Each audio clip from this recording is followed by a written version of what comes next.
This experience happened to me in 2022. The world was still recovering from the chaos of COVID-19, and most people preferred staying indoors. As for me, being an avid traveler and nature enthusiast, the thought of staying cooped up was unbearable. I took it as an opportunity to escape, to reconnect with the world outside the walls of my apartment and rediscover the quiet serenity only nature could provide. The solitude, the crisp air, the sound of leaves crunching beneath my feet, all of it felt like an antidote to the noise and chaos that had consumed my life. One of my destinations was a secluded riverbank in Fuji National Park, Japan. The journey there was a deliberate choice. I had read about its untouched beauty, the way the snow blanketed the forest floor in winter, the silence that seemed to stretch endlessly. It was exactly what I needed. But the journey wasn't just about finding peace in nature. It was also about escaping the shadows of my past. Without diving too deeply into the details, let's just say that 2021 was the year my life unraveled. A professional mistake, a costly one, left my reputation in tatters. The consequences were swift and brutal. I became the target of anger and resentment, not entirely unwarranted but overwhelming nonetheless. My colleagues, once friends, turned cold. Whispers followed me through hallways. The weight of my actions suffocated me, and the fallout seeped into every corner of my existence. As the months passed, the situation spiraled further. I had to abandon my old life entirely, changing apartments, cutting ties, and even switching phone numbers in a desperate attempt to start over. The harassing messages started soon after the incident. They came at all hours, relentless and venomous. Some were direct threats.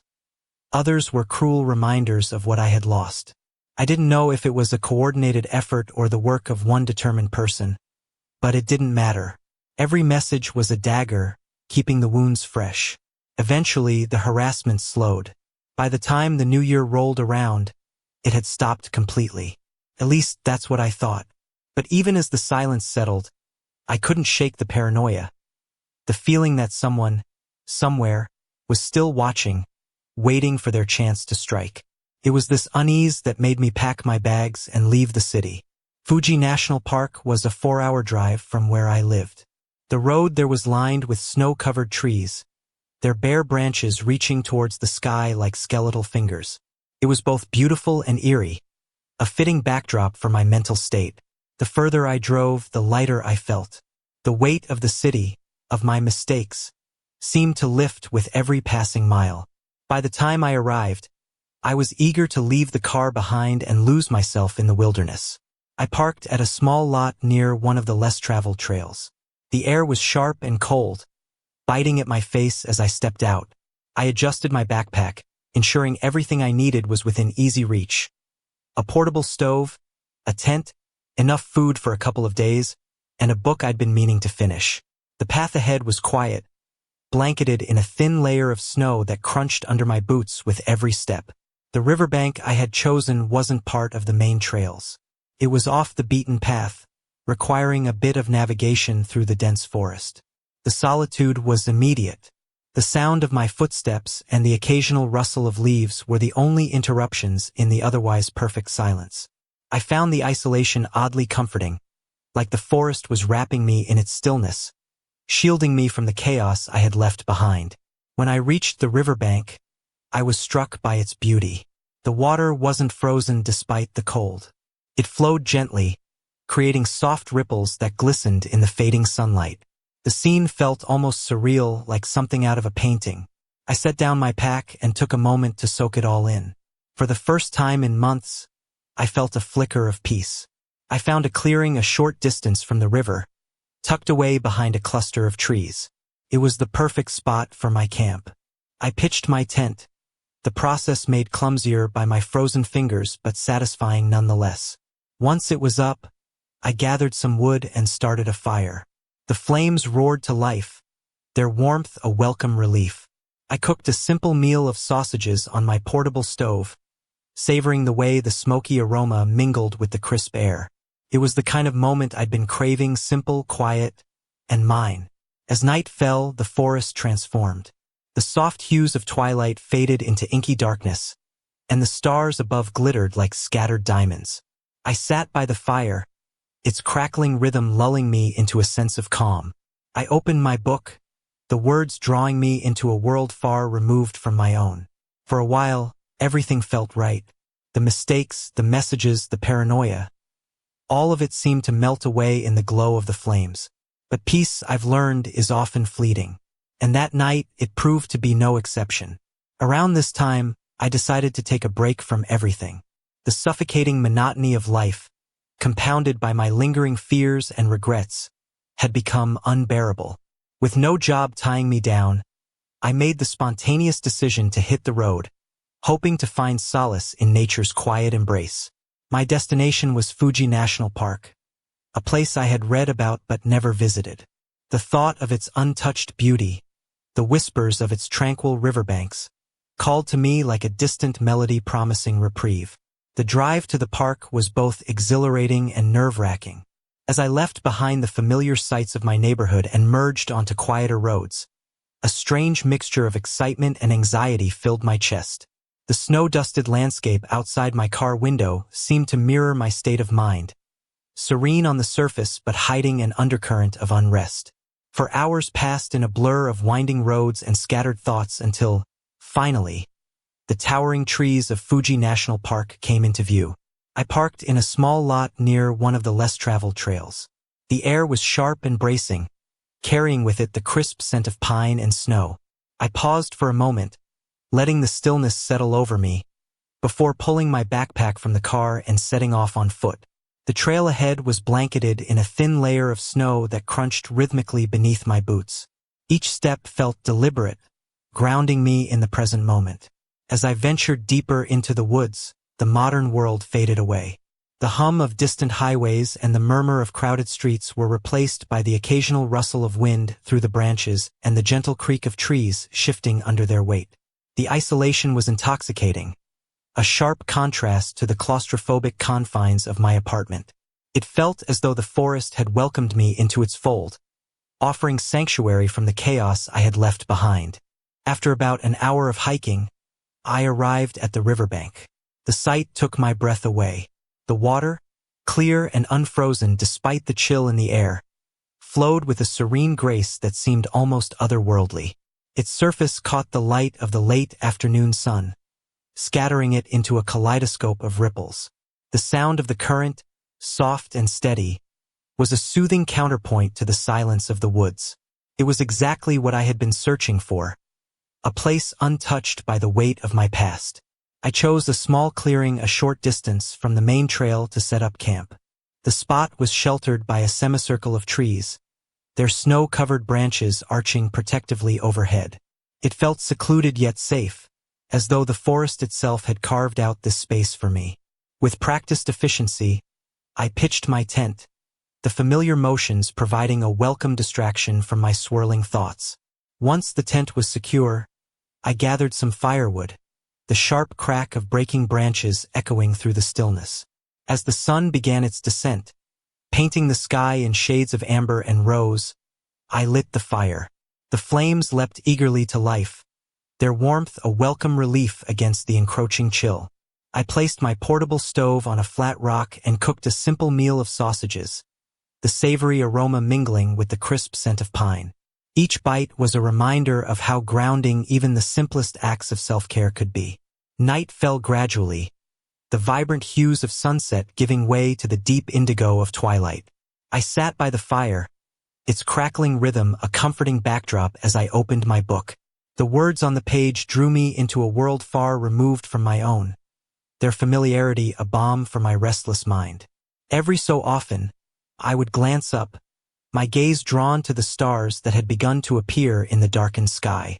They seemed impossibly bright, their light unpolluted by the artificial glow of the city. As the hours slipped by, the forest around me transformed. The trees, once merely a backdrop, now seemed to loom with an almost sentient presence. Shadows danced on the snow, their shapes shifting with the flicker of the flames. The silence, which had been so comforting during the day, took on a different quality at night. It wasn't just the absence of sound. It was a palpable stillness, as though the forest itself was holding its breath. Despite the unease that began to creep in, I reminded myself of why I had come here. This was my retreat, my chance to heal. I rolled out my sleeping bag inside the tent, feeling a wave of exhaustion from the day's hike. But before retreating for the night, I allowed myself one last moment by the fire. I stared into the flames, watching them dance and twist, their light casting fleeting patterns on the snow. It was mesmerizing, almost hypnotic. For the first time in what felt like forever, I allowed myself to relax, to believe that I could leave my past behind. Little did I know, the peace I had found was about to be shattered. The forest, so quiet and still, had secrets of its own, and it wasn't done with me yet. Once I'd read a few chapters, the sky had darkened significantly.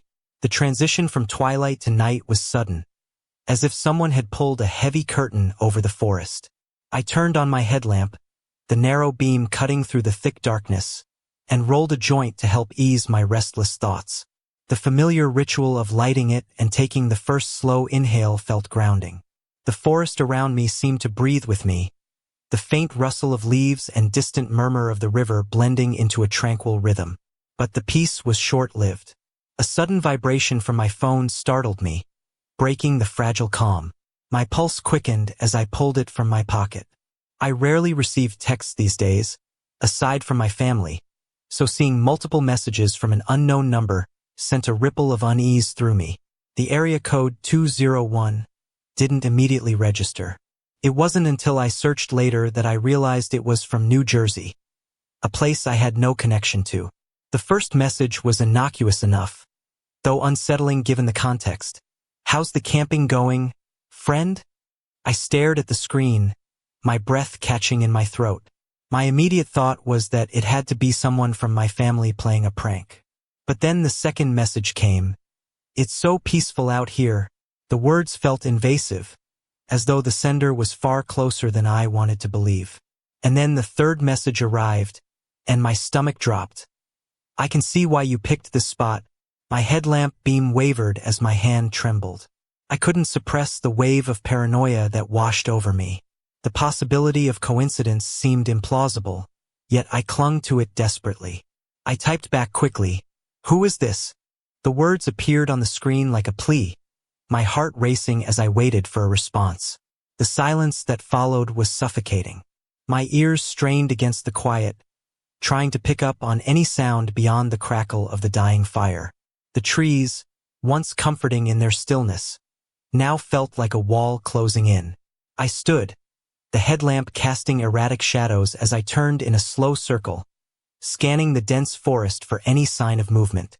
The beam revealed nothing but darkness and shifting shapes of trees.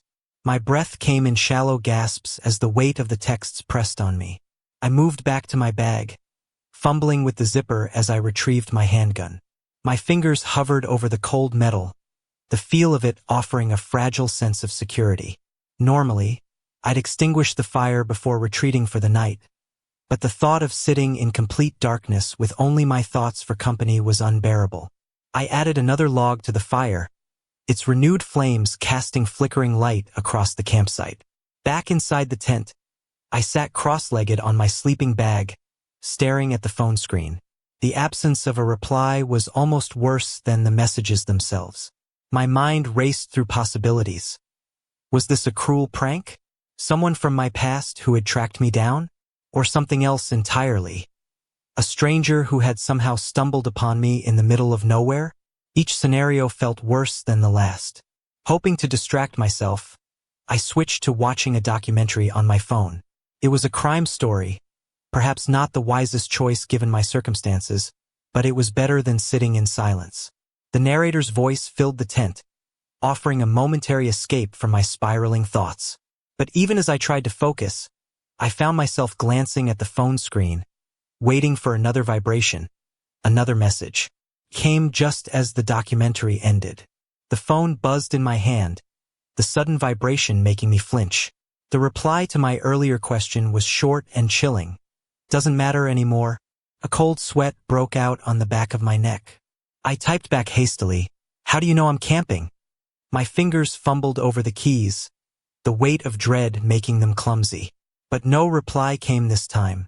The minutes dragged on, each one heavier than the last. My focus narrowed to the phone in my hand. The glow of the screen, the only light in the tent besides the faint flicker of the fire outside. The silence was deafening, broken only by the occasional crackle of the flames. I strained my ears, listening for any sound beyond the tent. A crunch of snow, a snap of a branch, anything to indicate I wasn't alone. And then I heard it. It was faint at first, a rhythmic crunching sound that grew louder with each passing second. Footsteps. Human footsteps. The sound was unmistakable, the deliberate weight of each step compressing the snow. They were coming closer, each one a sharp intrusion into the stillness of the night. My breath hitched as the steps stopped abruptly, no more than 6 feet from the tent. The silence that followed was worse than the footsteps. It was the kind of silence that felt alive, charged with tension. My hand tightened around the grip of my handgun, my heart pounding so hard I was sure whoever was out there could hear it. And then, a flash of light illuminated the tent, brief but blinding. It was as though someone had taken a picture or shone a flashlight directly at me. The footsteps resumed, retreating this time, their sound fading into the distance. My phone buzzed again. I hesitated before unlocking the screen, a knot of dread tightening in my stomach. The new message was accompanied by an image, a photo of my tent, taken from the outside. My hands shook as I read the accompanying text. Have a good night. The calm I had fought so hard to maintain shattered. Any lingering effects of the weed evaporated, replaced by a surge of adrenaline. Without thinking, I unzipped the tent and fired 2 shots into the air.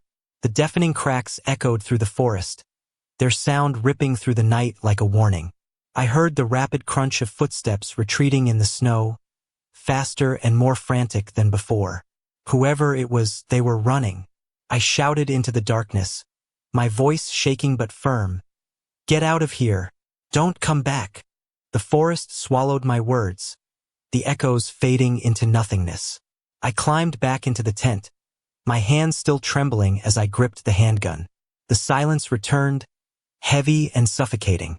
But this time, it was accompanied by a sense of fragile relief. There were no more footsteps, no more flashes, and, mercifully, no more texts. For hours, I sat awake, my eyes fixed on the tent walls, waiting for any sign of movement. When exhaustion finally claimed me, it wasn't the peaceful sleep I had hoped for when I came to the forest. It was restless, haunted by the knowledge that someone had been watching and could return at any moment.